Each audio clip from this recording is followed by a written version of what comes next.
우리가 이제 기도원의 마지막 부분을 보고 있습니다. 이런저런 많은 굴곡진 과정이 있었지만 마지막 부분은 우리의 마음을 더 많이 아프게 합니다. 또한 오늘 말씀 우리를 돌아보게 하는 그런 말씀이기도 합니다.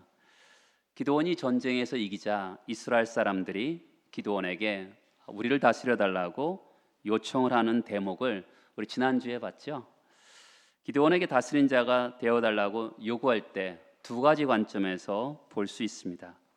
우리는 하나님을 영화롭게 하고 하나님께 감사하고 하나님께 존귀와 영광을 돌려야 되죠.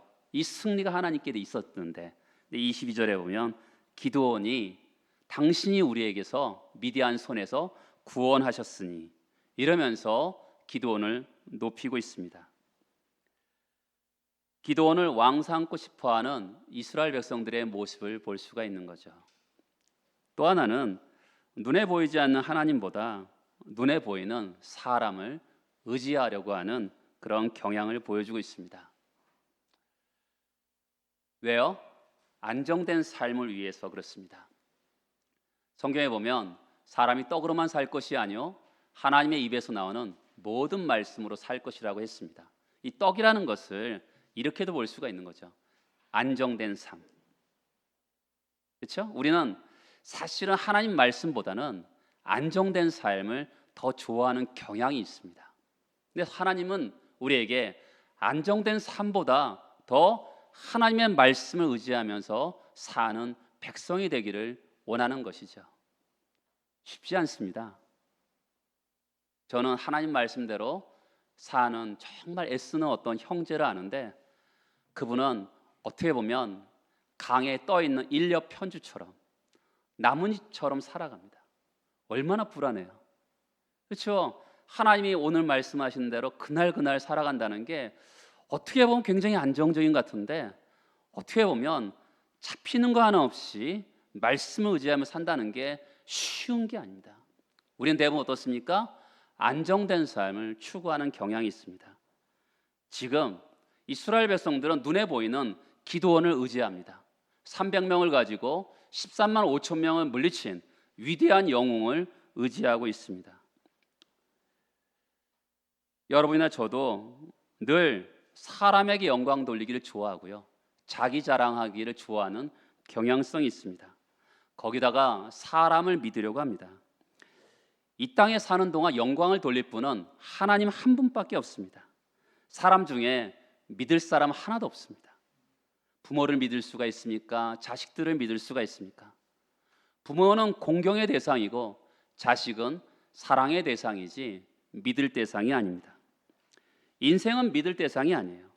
사랑하고 아끼고 돌봐야 될 대상인 것이죠. 사람들은 눈에 보이는 하나님보다 사람을 의지합니다. 눈에 보이는 사람을 의지해요. 저도 이 목회를 하면서 돌아보면 때 어쩔 때 보면 눈에 보이지 않는 하나님보다 눈에 보이는 성도를 의지하는 나 자신을 볼 때가 있습니다. 아차하면서 다시 한번 또 주님 앞에 무릎을 꿇습니다. 하나님, 제가 사람을 의지하는 것 같습니다. 하나님 한 분밖에 없습니다.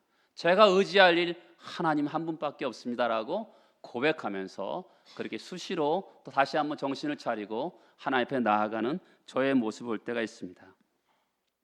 사람들이 늘 하는 일이 뭡니까? 사람을 믿다가 실망합니다. 사람을 믿었으니까 어떻게 돼요? 그가 나를 실망시키면 미워하게 되죠. 그렇죠? 비난하게 됩니다. 우리가 인생을 이만큼 살면서 어떻습니까? 여러분 자신에 대해서 어떻게 생각하십니까? 우리는 자기에게 실망합니다. 나 같은 인간이 왜 이렇게 됐을까? 이런 생각이 들 때가 굉장히 많습니다. 근데 상대방도 자기가 자기에 대해서 실망하는 사람입니다. 근데 그 사람을 우리는 신뢰할 때가 있는 것이죠. 신뢰하다가 실망이 생기면 어떻게 되죠? 그를 어떻게 합니까? 그를 미워하고 정죄하게 되는 것입니다. 하나님을 믿어야지만이 사람을 바르게 섬길 수 있는 것이죠. 사람을 신뢰하지 않으니까 그 사람이 나를 실망시킬 때 어떻게 하죠? 그 사람이 아프게 할 때 어떻게 되죠? 그 허물을 용서할 수가 있는 거죠. 왜요? 그 사람을 신뢰하지 않았으니까. 하나님 한 분만 신뢰했기 때문에 그 사람이 인간은 실수할 수 있는 존재 아니겠습니까? 이거 얼마든지 그 사람을 안을 수 있는 겁니다. 사람은 믿지 않고 사랑하는 대상이죠. 기드온이 놀라운 승리를 이루자 이스라엘 백성들은 기드온을 믿으려고 합니다. 22절에 보면 네가 우리의 왕이 되라, 우리를 다스리는 자라 되라, 이렇게 이야기합니다. 언약 백성들, 하나님의 자녀들, 이 땅을 살아가는 하나님의 자녀들의 특성이 무엇입니까? 하나님 한 분만으로 그분을 왕으로 모시는 사람입니다. 왜 이스라엘 사람들이 왕을 섬기면 안 됩니까? 그것은 하나님이 이스라엘의 왕이기 때문에 그렇습니다. 성경은 하나님과 우리를 남편과 아내, 남편과 부인의 관계로 말씀합니다. 남편과 부인 사이에 무엇이 끼면 안 되잖아요. 그렇죠? 그렇기 때문에 이스라엘 백성들에게 하나님 한 분만이 왕이기를 원하시는 거죠. 그 왕을 높이고 그 왕을 경배하는 것이죠. 그것이 하나님 백성의 정체성입니다. 종종 우리가 하나님이 왕이시면 어떻게 돼요? 우리를 책임지시는 거죠. 그러니까 우리가 하나님 나라의 정체성, 종종 이런 분들이 많습니다. 내가 하나님의 자녀인데 욕하지 말아야지, 거짓말하지 말아야지, 더럽게 살지 말아야지, 이런 어떤 싸움, 명분과의 싸움을 할 때가 있습니다. 근데 이런 싸움을 해봐야 우리 정체성이 사실 잘 드러나지 않습니다. 누가 더 잘하나, 그런 식의 자기 확인일 뿐이죠. 나는 너보다 나은 사람이야, 이렇게 자기를 확인하는 정도밖에 되지 않습니다. 사람들에게 나는 너보다 나아, 나는 도덕적인 간음으로 상대방보다 나는 너보다 나아, 그러면 상대방이 어떻게 하겠어요? 저 인간은 자기 자랑만 안 해 하면서 대꾸하지 않죠. 그것이 하나님의 자녀의 정체성이 나타나는 게 아닙니다. 하나님의 자녀의 정체성은 하나님을 왕으로 모시는 거죠. 왕으로 모신다는 것은 그분이 나를 책임지신다라는 것을 신뢰하는 겁니다. 믿는 거죠. 여러분, 신뢰하는 만큼 폭풍이 몰아친다 하더라도 폭풍의 크기보다 하나님을 신뢰하는 크기가 크면 어떻게 되겠어요? 얼마든지 그 폭풍을 이겨나갈 수가 있는 거죠. 그것이 바로 하나님의 자녀의 정체성입니다.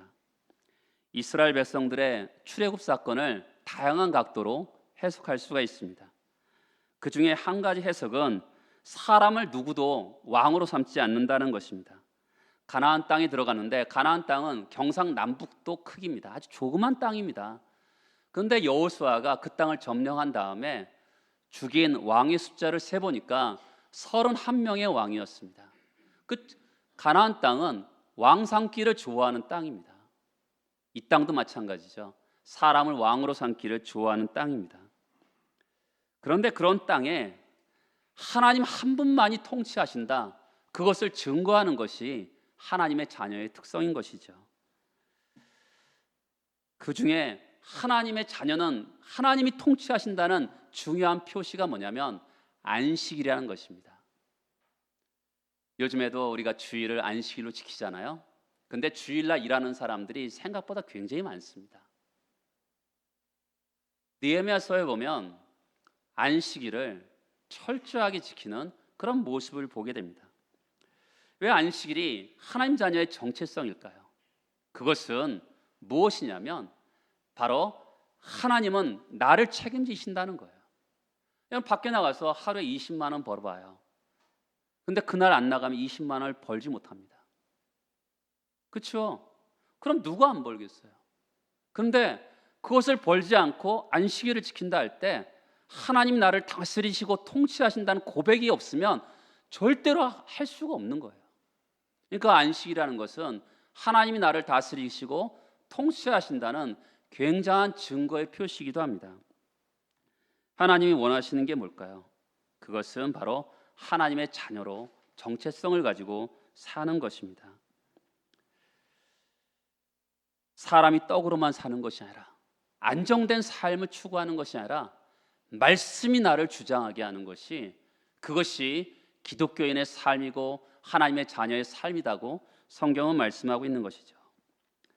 이 언약 백성들이 사람을 왕으로 세우려고 할 때, 하나님 대신 사람을 믿고 의지하려고 할 때 아픔을 겪게 되는 것이죠.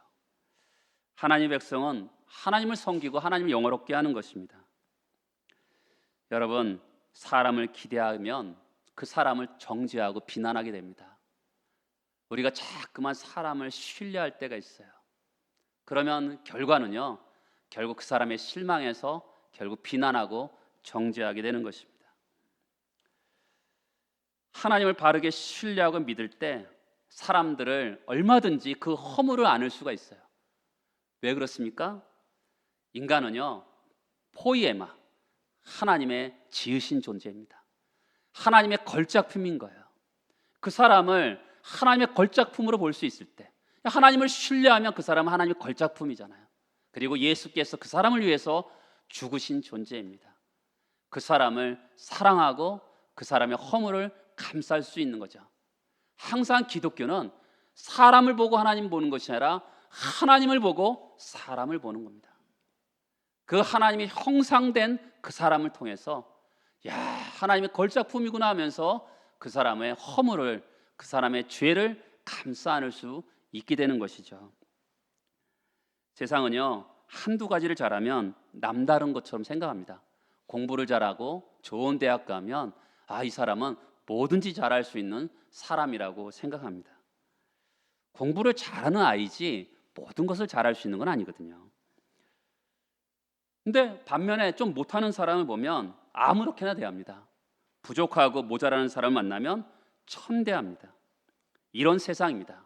사람이 잘하면 공경하고 사람이 잘 못하면 천대하는 세상에서 하나님을 높이고 신뢰하면서 사람을 아끼고 사랑하는 것이 무엇인지 알아야 되는 것이죠. 기드온이 300명을 이끌고 13만 5천 명을 승리하니까 네가 왕이 되라, 터무니없는 이야기를 하는 것입니다. 성도들은 사람을 그렇게 보지 않습니다. 그 사람의 재능, 은사, 물론 칭찬할 만하지만 그 사람을 믿거나 높이지는 않습니다. 사랑과 용서가 필요한 인생인 것이죠.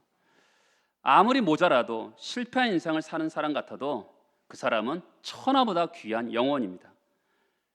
그런데 사람을 믿으려 하고 사람을 높이려 하는 게 문제인 것이죠. 하나님의 자녀의 특징이 뭡니까? 바로 하나님을 사랑하고 인간을 사랑하는 겁니다. 그게 하나님의 자녀의 특성인 것이죠. 언약 백성들이 전쟁이 끝나자 무너지고 있습니다. 겉으로의 싸움은 승리했는데요, 내적으로 지고 있는 것이죠. 왜요? 사람을 높이고 사람을 공경하고, 그렇죠? 사람을 높이고 사람을 자랑하는 것에서 문제가 생기고 있는 것입니다. 지금 기드온을 의지하고 있는 것이죠. 이스라엘 백성들이 다스려달라고 요구할 때 기드온은 어떻게 반응합니까? 23절에 보면 내가 너희를 다스리지 아니하겠고 나의 아들도 너희를 다스리지 아니하겠고 여호와께서 너희를 다스리라. 굉장히 멋진 말을 합니다. 굉장히 합당한 대답을 합니다. 그런데 그렇죠, 하나님 다스릴 거라고 대답하니까 너무나 정말 현명한 대답을 했습니다.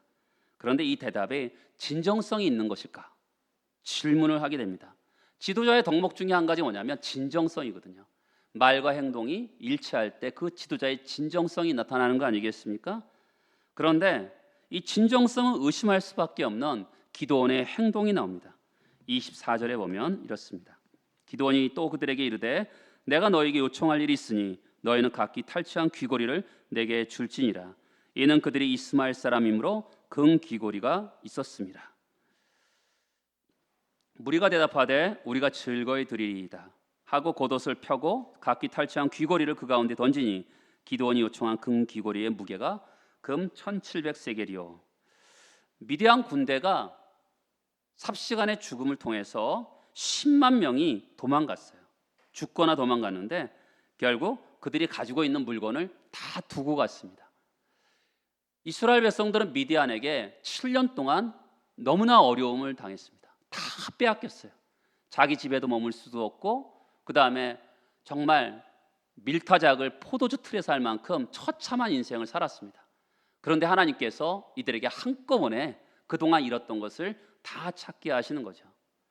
하나님 말씀에 순종하지 않을 때는 하나님께서 자꾸만 빼앗기게 하시더니 회개하고 주님께 돌아오니까 하나님께 그동안 잃었던 것들을 다 새롭게 회복되는 그런 은혜가 있었던 것이죠. 1700세겔이면 금 20kg 정도 됩니다. 쌀 20kg 정도라고 생각하시면 됩니다. 지금 기드온은요, 왕의 신분, 칭호, 지위는 내려놓습니다. 근데 반대급부를 원하고 있어요. 왕 같은 삶을 원하고 있는 것이죠. 왕의 신분과 호칭은 포기하지만 왕처럼 존경받고 싶은 것입니다. 사실은 이 백성들에 의해서 왕으로 수동형이 되고 있는 거죠. 잘못하면요, 목사도요, 종종 목사들 세계에서 이런 이야기가 있어요. 성부, 성자, 성령, 담임 목사. 무슨 얘기인지 아시겠죠? 잘못하면 교회에서도 그런 일이 발생할 수 있는 거죠. 굉장히 어려운 일입니다. 성도들의 지금은 겉으로는 이기고 있는데 지금 본성으로 사람을 높이고, 그렇죠? 사람을 높이고 사람을 자랑하면서 무너지고 있는 것을 보게 됩니다. 이스라엘 백성들은 하나님을 영화롭게 하기보다는 지금 사람을 붙들고 있어요. 또한 기드온은 뭘 붙들고 있습니까? 그는 지금 신분과 호칭은 내려놔요. 그런데 왕 같은 삶을 기대하고 있는 것이죠. 금 귀고리를 모였는데 20kg이 되었어요. 정말 큰 재산이죠. 왕이 되라고 했더니 되지 않으니까 즐거이 드리이다. 물론 드리죠. 물론 드리죠. 이런 뉘앙스가 있는 거예요. 30절을 보세요. 30절에 보면 기드온이 아내가 많으므로 그의 몸에서 낳은 아들이 70명이다.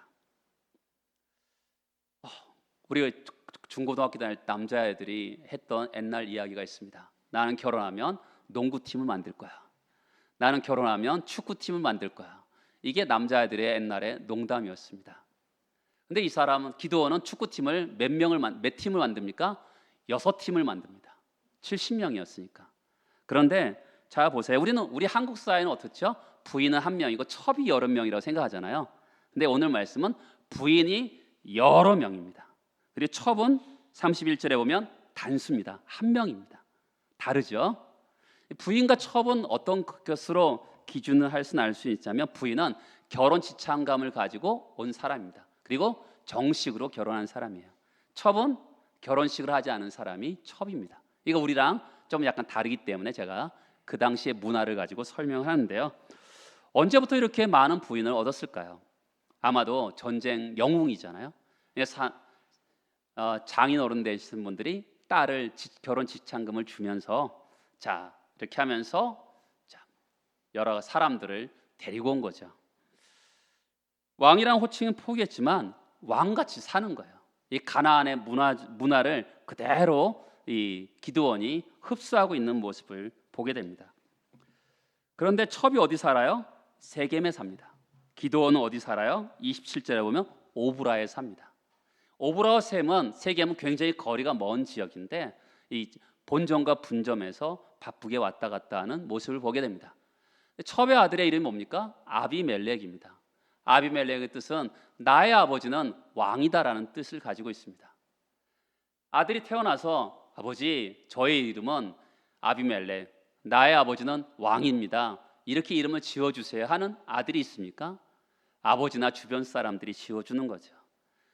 기드온 자체가 자기가 이미 왕이라는 생각을 갖고 있든지 주변 사람들도 그런 의식을 가지고 있었던 것 같습니다.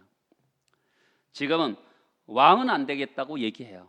그런데 왕으로서의 삶, 왕으로서의 공경, 또 왕으로서의 대접은 다 받고 싶어하는 기드온의 모습을 보게 됩니다. 기드온이 지금 길을 조금씩 잃고 있는 거죠. 사실은 하나님의 은혜의 통로였잖아요. 그렇죠? 하나님의 쓰임받는 도구였잖아요. 그런데 그것 어느 순간 가니까 자기의 어떠함을 증거하고 있는 것을 보게 됩니다. 아, 사람들에게 믿을 만한 대상이구나. 그것을 이야기하고 있는 것 같습니다. 예수 앞에 길을 예비했던 세례 요한이 이렇게 말을 합니다. 나는 주의 길을 곧게 하라고 광야에 외치는 소리다. 사람이 없는 광야에서 외치는 소리여서 외치고 사라지는 것이죠. 사람들의 관심을 받는 대상이 아니라는 거죠. 초점이 하나님께만 영광이 되게 해야 된다라는 겁니다. 요한복음 3장에 보면 그는 흥하여야겠고 나는 쇠하여리라. 여러분, 저도 항상 이 말씀을 가슴에 새기고 삽니다. 저도 인간의 본성이 있는 인간이라 나도 흥하고 싶고 예수도 흥하고 싶은데 성경은 그는 흥하고 나는 쇠해야 한다. 정말 이 말씀은 제가 끊임없이 붙잡으면서 사는 말씀 같습니다. 하나님, 저는 예수만 흥하고 나는 쇠하기를 원합니다. 어떻게 보면 저의 본성과는 너무나 대치되는 말씀이기 때문에 끊임없이 이 말씀 앞에서 어쩔 때는 하나님 하면서 나는 이대로 살 수 없는 인간 같아요 하면서, 그렇지만 이 말씀이 하나님 말씀이기 때문에 제가 이 말씀 앞에 무릎을 꿇습니다. 그러면서 몸부림치는 말씀 중에 하나입니다. 그런데 이스라엘 백성들은 어때요? 하나님이 흥해야 되는데, 사람은 쇠해야 되는데, 이스라엘 백성들은 기드온을 붙들고, 기드온은 왕의 호칭이나 신분과 지위는 내려놓았지만 왕의 대접, 왕 같은 공경을 그대로 받고 싶어하는 것을 보게 됩니다. 목회자들도 마찬가지 같아요. 목회자들도 신분과 호칭은 그렇게 중요하게 여기지 않지만 사람들에게 공경과 대접을 받고 싶어하는 경향이 있습니다. 교회 중직자들도 그렇죠. 교회에서 이렇게 중직자 선거를 통해서 뽑히면 그 전까지는 열심히 하던 분들도 중직자가 된 다음에는 별로 열심히 하지 않는 분들도 사실 있습니다. 그런데 열심히는 하지 않으면서 어떻게 해요? 그 공경과 대접을 받고 싶어하는 경향이 있습니다. 그러니까 사람들 중에서는, 또 평신도들 중에서는 목회자와 중직자들을 보면서 나는 직분을 받지 않을 거야, 이렇게 말하는 분들이 생각보다 많이 생깁니다. 근데 여러분, 디모데전서 3장 1절에 보면 직분을 사모하라고 돼 있거든요. 하나님이 주신 직분을 사모하라고 그랬는데, 저는요 어렸을 때, 중학교 때 정말 장로가 되고 싶었어요. 사모했어요. 제가 목사가 안 됐으면 저는 꼭 장로가 됐을 겁니다. 왜냐하면 저는 교회를 섬기고 사람들을 섬기는 게 그 중학교 때 너무 좋더라고요. 어르신들이 섬기는 그 모습 속에서 감동을 받았어요. 근데 제가 목사하면서 사람들에게 직분을 맡아보라 그러면 대부분 거절하는 거 보면서 이 사람들은 나랑 다르구나, 이런 생각이 많이 들었습니다. 나는 그렇게 하고 싶은데 여러분들은 생각보다 하고 싶지 않으시구나. 어떻게 보면 겸손해서 그런 거겠죠. 그런데 어떻습니까? 직분을 맡지 않으면서 어떻어요? 공경과 대접을 받고 싶어 하죠. 그런 것이 바로 기드온과 우리의 성향이 비슷하지 않을까라는 생각이 듭니다.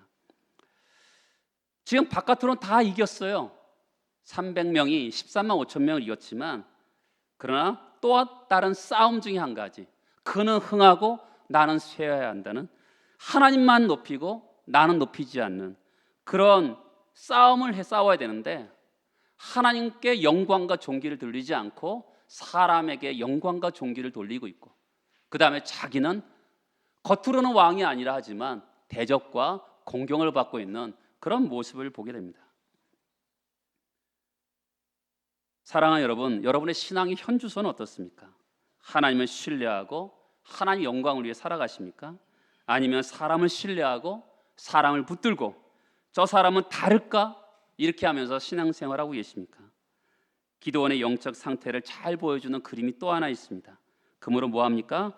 27절에 보면 에봇을 하나 만듭니다. 에봇이 뭐죠? 출애굽기에 보면 에봇은 제사장이 입는 옷입니다. 거기에 어깨에는 우림과 둠림이 있어서 하나님의 뜻을 분별하는 것입니다. 어떻게 분별할 수 있었는지 몰라도 그 가슴에는 12개의 보석이 있고 여러 가지 색깔로 만든 겁니다.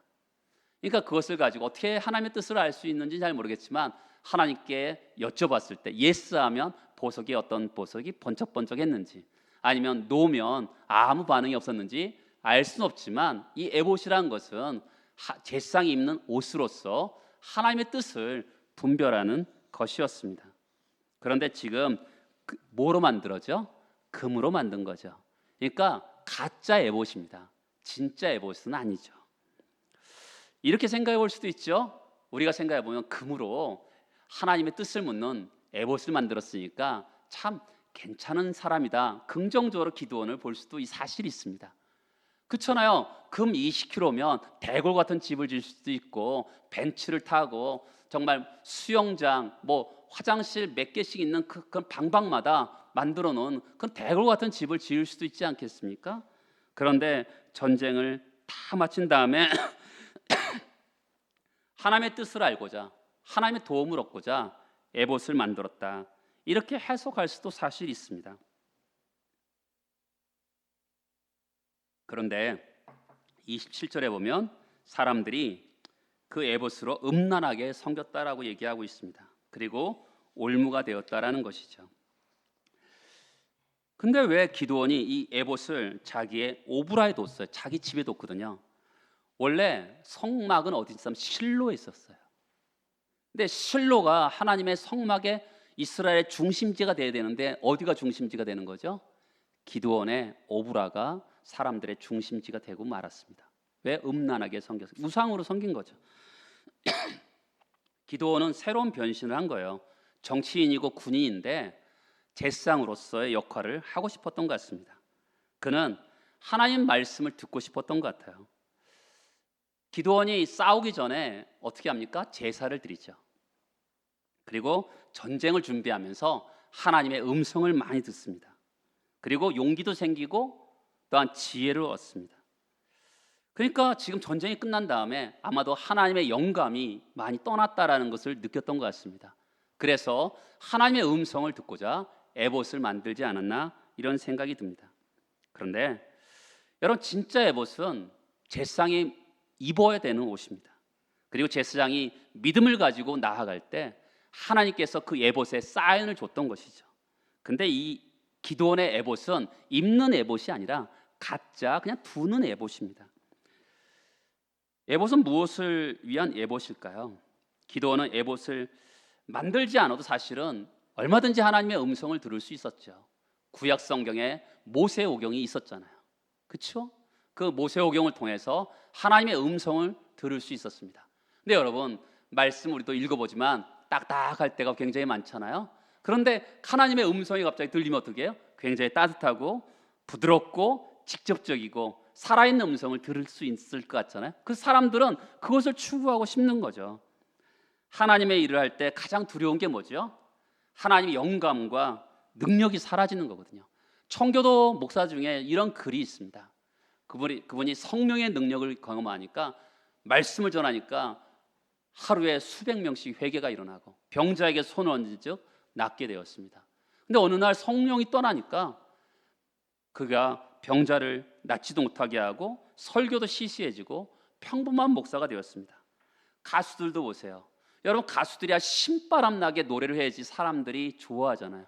근데 사람이 인간인지라 언제나 신바람 나게 노래할 수 있습니까?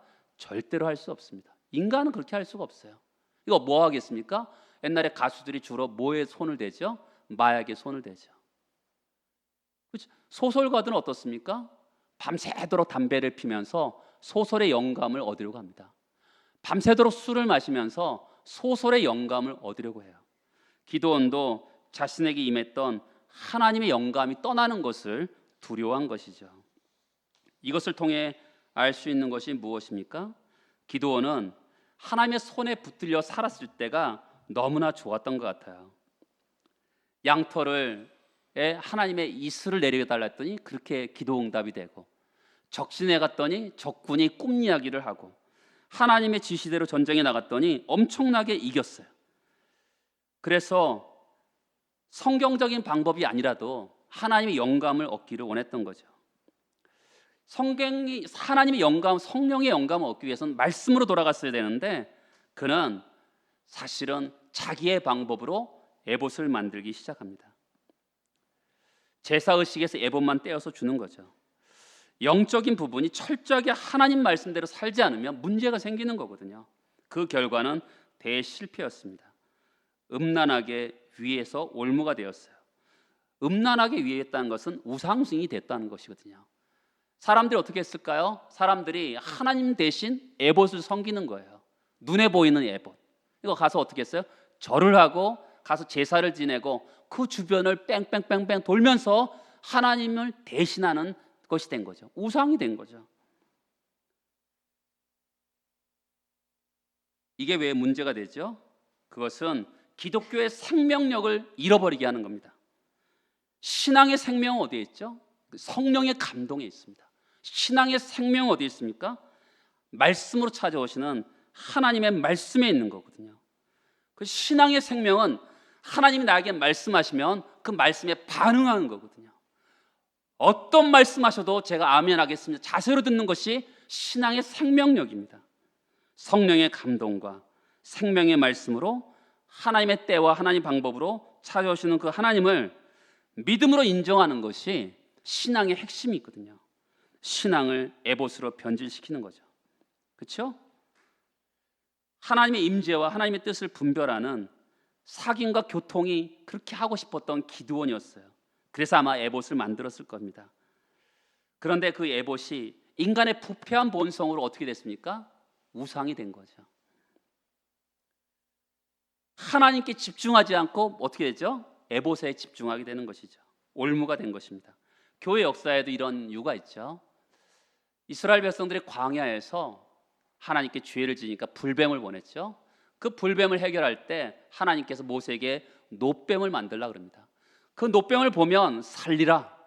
정말 살아났죠. 모세 시대부터 히스기야 시대까지 그 놋뱀을 섬기게 되었습니다. 느사단이라면서 섬기게 되었던 것이죠. 하나님, 보이지 않는 하나님 대신 보이는 놋뱀, 보이지 않는 하나님 대신 보이는 에봇을 섬기게 되는 것이죠. 그러니까 믿음으로 하나님께 바르게 반응하기보다는 에봇 한번 만지고, 에봇 한번 입 맞추고, 에봇 한번 주변 돌아보고 무슨 일이 일어날까 이렇게 생각하는 것이 기독교를 신비주의하는 거죠. 그렇죠? 기독교는 성령의 감동과 하나님 말씀 앞에 반응하는 것이 거기에 생명력이 있는데 기독교를 신비주의하는 것입니다. 기드온과 온 집이 올무가 되어버리고 만 것이죠. 히스기야가 놋뱀을 부숴버리죠. 여러분, 좋은 동기라도 부패한 본성 때문에 하나님을 대체하게 만드는 그런 신앙생활을 해서는 안 되죠. 하나님 대신 사람, 성령의 감동과 말씀 대신 어떤 손에 잡히는 것, 그것을 의지하면 정말 기독교를 변질시키게 되는 것입니다. 우리도 그렇죠. 하나님이 예배를 받으시는가, 이게 중요한 것인데 내가 오늘 좋았나, 이게 관심이 되면 문제가 되는 거죠. 내가 하나님께 기도하는 게 중요한데 기도한 다음에 어떤 징조가 있었나, 이것을 중요하게 여기면 잘못되게 되는 거예요. 자꾸만 하나님께로 해야 되는데 나를 향해서 어떤 징조가 있나, 이것을 느끼게 된다면 문제가 있는 거죠. 신앙의 생명력은 뭐예요? 성령의 감동과 생명의 말씀을 반응하는 것인데 그것은 다 빠져버리고 보이는 것만 추구하게 되는 것이죠. 여러분, 교회는요, 도덕 한두 개 더 늘어난다고 교회가 회복되는 게 아닙니다. 종교 지도자들이 교체된다고 교회가 회복되는 것이 아니에요. 기드온과 이스라엘 백성들이 안에서 일어났던 것처럼 우리들에게 반복되는 게 뭐예요? 하나님을 믿지 않고 사람을 믿으려고 해요. 신앙을 생명의 말씀과 성령의 감동이 아니라 자꾸만 눈에 보이는 것으로 자기가 원하는 방식으로 신앙생활을 하려는 어리석음이 문제인 것이죠. 지금에 필요한 것은 뭘까요? 정말 참된 신앙과 부흥은 어디서부터 올까요? 바로 하나님 말씀하시고 그 말씀하심 앞에 감동이 있을 때 내가 반응하는 것이죠. 그럴 때 한국교회는 새로운 부흥을 경험하게 될 것입니다. 여러분과 저에게 그런 사명이 있는 줄 아시고 말씀 앞에 반응하는 우리 모두가 되길 소망합니다. 다 같이 일어나셔서 기도하시겠습니다.